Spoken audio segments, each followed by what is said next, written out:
Let's talk about money, but probably not in the way you're used to. Today, we're diving into Morgan Housel's brilliant book, The Psychology of Money. Now, this isn't about complicated formulas or trying to predict the market. Nope, it's all about the surprising and honestly way more powerful role your own behavior and habits play in building real, lasting wealth. You know, we tend to think of finance as this world of numbers, charts, and just cold, hard logic. But what if that's mostly wrong? Housel's big idea is that managing money well has very little to do with how smart you are and everything to do with how you behave. It's a soft skill, really, where what you know is so much less important than what you actually do. Oh, we've all been there, right? You see someone drop a ton of cash on a flashy car or buy lottery tickets week after week, and you just think, that's crazy. But the book's first big lesson really challenges that exact thought.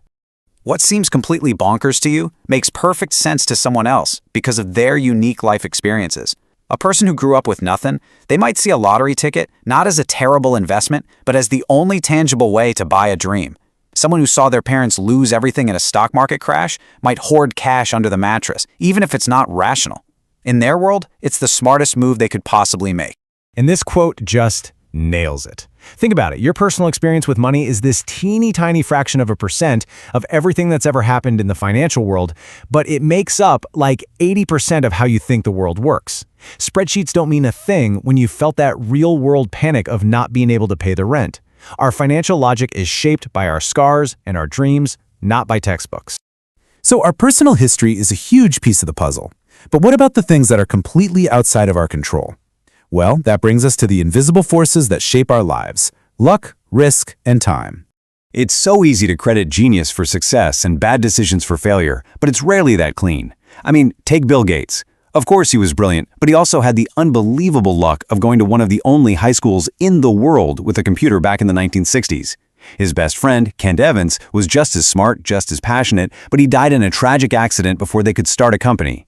Same potential, wildly different outcomes, all because of the coin flip of luck and risk. Now look at this. This is such a powerful contrast. On one side, you've got Richard Fiscone, a Harvard-educated executive who went totally bankrupt in 2008 because of huge debt. And on the other, you have Ronald Read, a janitor who just quietly saved what little he had, let it compound for decades, and died with $8 million. The deciding factor here wasn't intelligence. It was patience versus risk. And speaking of patience, let's talk about that second invisible force: time. This fact about Warren Buffett is just staggering. It wasn't some single brilliant move he made in his 60s. It was the result of decades of compounding, finally hitting that explosive part of the curve. Seriously, just let that number sink in. 90%. Almost all of his massive fortune was built at an age when most people are retired. And that's because the real magic of compounding isn't about getting giant returns. It's about getting pretty good returns that you can sustain for an uninterrupted, really long period of time. So here's the key takeaway. Buffett's real superpower isn't just that he's a great investor, it's his endurance. The guy started investing when he was 10 years old, and he never stopped. Building wealth is a marathon, not a sprint, and consistency and time in the market will beat short-term brilliance and risky strategies basically every time. Okay, so this brings us to a really fundamental question. What is all this money actually for? We're often chasing bigger and bigger numbers, but Housel argues we're really after something else entirely. This gets at a super important distinction: the difference between being rich and being wealthy. See, being rich is visible. It's the fancy car, the huge house, the designer clothes. It's your income on display. But wealth is what you don't see. It's the money you haven't spent. It's the cars not bought, the diamonds not worn. Wealth is financial assets that are still working for you, not converted into stuff. And what does all that hidden wealth buy you? This, right here: freedom. The absolute highest dividend that money pays is control over your own time. It's the ability to wake up in the morning and say, I can do whatever I want today. That is the highest form of wealth there is. So once you've managed to build some wealth, the whole game changes.